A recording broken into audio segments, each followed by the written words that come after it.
అందరికీ నమస్కారం. ముందుగా వీడియోకి ఒక లైక్ చేసి, కొత్తగా చూస్తున్న వారైతే మా ఛానల్‌ని సబ్స్క్రైబ్ చేసుకోండి. వరలక్ష్మి వ్రతం హిందూ సంప్రదాయాల్లో ఎంతో విశిష్టత సంతరించుకుంది.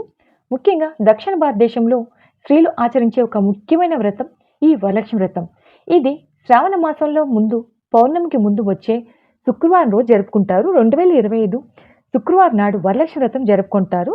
ఈ వరలక్ష్మి వ్రతం రోజున లక్ష్మీదేవి నిష్ఠతో, భక్తి శ్రద్ధలతో పూజిస్తే భోగభాగ్యాలు కలుగుతాయని ప్రగాఢ విశ్వాసం. మన విజ్ఞానం, ప్రేమ, కీర్తి, సంతోషం, శాంతి, బలం అష్టలక్ష్ముల రూపంలో ఉంటాయని అంటారు. భక్తితో వేడుకుంటే వరాలందించే తల్లి ఆ వరలక్ష్మీదేవి. వరలక్ష్మీదేవి వ్రతాన్ని ఆచరించడానికి నియమాలు అవసరం లేదు. నిశ్చలమైన భక్తి ఉంటే చాలు. వరలక్ష్మి వ్రతం ఎంతో మంగళకరమైన ఈ వ్రతాన్ని చేయడం వల్ల లక్ష్మీదేవి కృప కటాక్షాలు కలిగి ఐశ్వర్యం సిద్ధిస్తుంది. మీ ఇంటికి స్త్రీలు దీర్ఘకాలం సుమంగళిగా ఉండేందుకు ఈ వ్రతం ఆచరించడం తప్పనిసరి. వివాహం కాని స్త్రీలు కూడా ఈ వరలక్ష్మి వ్రతాన్ని చేసుకుంటే మంచి మనసున్న వరుడు వస్తాడని నమ్మకం. అయితే ఈ సంవత్సరం అమృత గడియలు ఏర్పడింది. ఇంతటి అమృత గడియలు మీ ఇంట్లో పూజ చేసుకుంటే చాలు, మీ ఇంటికి అష్టైశ్వర్యాలు సిద్ధిస్తాయి. ఆగస్టు 8వ తేదీన శుక్రవారం నాడు వరలక్ష్మీదేవి వ్రతాన్ని చేసుకోవాలి. ఈ వ్రతాన్ని చేసుకునే వాళ్ళు ఉదయాన్నే నిద్రలేచి తలస్నానం చేసి ఇల్లంతా శుభ్రం చేసుకోవాలి. ఇంటి ముందు మామిడి తోరణాలు కట్టుకొని గడపలకు పసుపు రాసి ముగ్గులు వేసుకోవాలి. వరలక్ష్మి వ్రతం చేసుకునే వాళ్ళు ఇంట్లో ఖచ్చితంగా పాలు పొంగించి ఆ పాలతో పరమాన్నాన్ని తయారు చేసి అమ్మవారికి నివేదించాలి. మీ ఇంట్లో ఇంటిపై లక్ష్మీదేవి అనుగ్రహం తప్పకుండా ఉంటుంది. ముఖ్యంగా ఈ వ్రతాన్ని చేసుకునే స్త్రీలు ఆకుపచ్చ రంగులో ఉన్న చీరను కట్టుకొని మీ ఇంట్లో పూజ చేసుకుంటే చాలా మంచిది. ఇక పెట్టాల్సిన నైవేద్యాలు ఏంటంటే పరమాన్నం, పానకం, నానబెట్టిన శనగలు, ఈ 3 నైవేద్యాలుగా పెడితే చాలా మంచిదండి. అమ్మవారికి పూజలు ఖచ్చితంగా ఇవైతే ఉండాలన్నమాట. ఇక ఇక బూరెలు, పులిహార ఇలా ఏవైనా కూడా నివేదించవచ్చు. అయితే ఈ వ్రతాన్ని చేసుకోవాలి. ముఖ్యంగా అమృత గడియలు కనుక అమ్మవారిని తలుచుకుంటూ మీ ఇంట్లో దీపం వెలిగిస్తే చాలు, తరతరాలు తరగని ఐశ్వర్యం అన్నది వస్తుంది. అలాగే ఉదయం పూజ చేసుకునే వాళ్ళు మాత్రం ఉదయం 6 నుంచి 8 గంటలలోపే చేసుకోవాలండి. ఇంట్లో పూజ చేసుకోవాలి. ఇవన్నీ మనకి అమృత గడియలండి.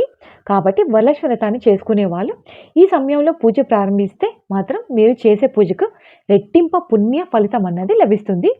దానికి ఇక ముందుగా మీ పూజ గదిని శుభ్రం చేసుకొని పూజ గది ముందు ఒక చెక్కపీట పెట్టి దాని మీద ఒక ఎర్రని వస్త్రం వేసి కలశాన్ని ఏర్పాటు చేసుకోవాలి. దానికి పసుపు, కుంకుమ బొట్లు పెట్టి రాగి చెంబు పైన లేదా వెండి చెంబైనా లేదంటే ఇత్తడి చెంబైనా, ఈ మూడిట్లో ఏ చెంబైనా సరే ఒక కొబ్బరికాయని పెట్టి ఆ కొబ్బరికాయకు ఎర్రటి జాకెట్ ముక్కను చుట్టాలి. ఈ విధంగా చేసుకోవాలి. ఆ తర్వాత లక్ష్మీదేవి ఫోటో ఉంటుంది కదండి, పటాన్ని కూడా ఈ కలశం దగ్గర పెట్టుకోవాలి. అమ్మవారికి మనం గంధం రాసి కుంకుమ బొట్టు పెట్టి మీ దగ్గర ఉన్న నగలతో అలాగే పూలతో అమ్మవారిని అలంకరించుకోవాలి. అమ్మవారి పటాన్ని నిండుగా అలంకరించుకోండి. అదే గన్నేరు పువ్వులతో పూజ చేస్తే 1000 భూములను దానం చేసిన పుణ్య ఫలితం మీకు దక్కుతుంది.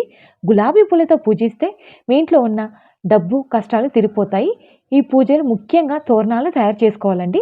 ఒక తెల్ల 5 వరుసల దారాన్ని తీసుకొని దానికి పసుపు రాసి ఒక పువ్వు కట్టి చేతికి మనం తోరణాన్ని తయారు చేసుకోవాలి. ఈ తోరణాన్ని తయారు చేసుకున్న తర్వాత అమ్మవారి పటం దగ్గర పెట్టాలి.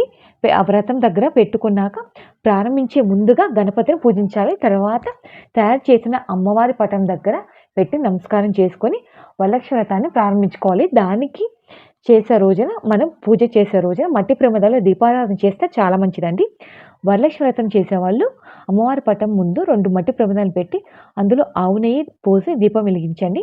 అమ్మవారి పూజలో ఖచ్చితంగా ఆవు నెయ్యి ఉపయోగించాలి. ఎందుకంటే ఆ దీపంలో 3,000,000 దేవతలు నివసిస్తారు కాబట్టి ఇంత పవిత్రమైన ఆవు నెయ్యితో దీపారాధన చేస్తే 3,000,000 దేవతలకు పూజ చేసిన పుణ్య ఫలితం అనేది మీకు లభిస్తుంది. అలాగే మనం బియ్యం పిండితో 2 ప్రమిదలు తయారు చేసి మనం బియ్య పిండితో చేస్తాం కదండి ప్రమిదలను, ఆ 2 ప్రమిదలు తయారు చేసి పూజలో పెట్టుకుంటే చాలా మంచిదండి. అమ్మవారి పటం ముందు తాంబూలం పెట్టాలి. అలాగే అష్టలక్ష్మి అమ్మవారిని మనం తలుచుకొని చీర, జాకెట్ ముక్కను సమర్పించండి. ముఖ్యంగా ఈ వరలక్ష్మి వ్రతం రోజున ఇంట్లో పూజ చేసేటటువంటి అమ్మవారి పటం దగ్గర రూ. 21 బిళ్ళలను పెట్టండి. అంటే రూ. 21 బిళ్ళలైనా అలా పెట్టండి. రూ. 2 బిళ్ళలైనా పర్వాలేదు. పెడితే గల్లు గల్లుమని శబ్దం ఉన్న చోట అమ్మవారు వెంటనే ప్రత్యక్షమవుతుందనమాట. ఇక అమ్మవారికి పెట్టే నైవేద్యాల్ని వేడిగా అయితే ఉండకూడదండి. ఎందుకంటే వేడివేడి ప్రసాదాలన్నవి అమ్మవారి దగ్గర మనం పెట్టకూడదు. చివరిలో అమ్మవారికి హారతి ఇచ్చి సాంబ్రాణి ధూపం వేసి ఇంటిని సుఖ సంతోషాలతో ఇవ్వమని అమ్మవారిని నమస్కారం చేసుకొని 3 ప్రదక్షిణలు చేసి ఒక కొబ్బరికాయని కొట్టండి. ఈ వరలక్ష్మి వ్రతాన్ని చేసేవాళ్ళు ముత్తైదువులకు ఇంటిని పిలిచి వాయనం అందించి ఆశీర్వాదం తీసుకోండి. అలాగే కాళ్ళకి పసుపు రాసి గంధం బొట్టు పెట్టి మనం బొట్టు పెట్టి వాయినాన్ని అయితే వాళ్ళకి ఇవ్వాల్సి ఉంటుంది. ఈ విధంగా వరలక్ష్మి వ్రతాన్ని ఆచరించాలి. ఈ వ్రతాన్ని చేసేవాళ్ళు ఖచ్చితంగా ఉపవాసం ఉండాలండి.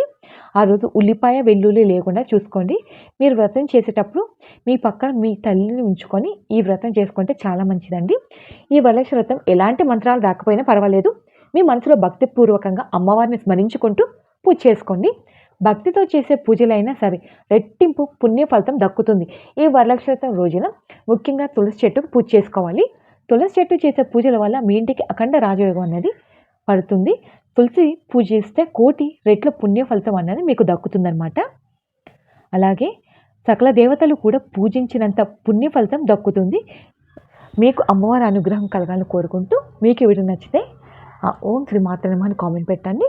అలాగే కొత్తగా చూస్తున్నట్లయితే సబ్స్క్రైబ్ చేసుకోండి. అలాగే ఒక లైక్ చేయండి. Thank you for watching.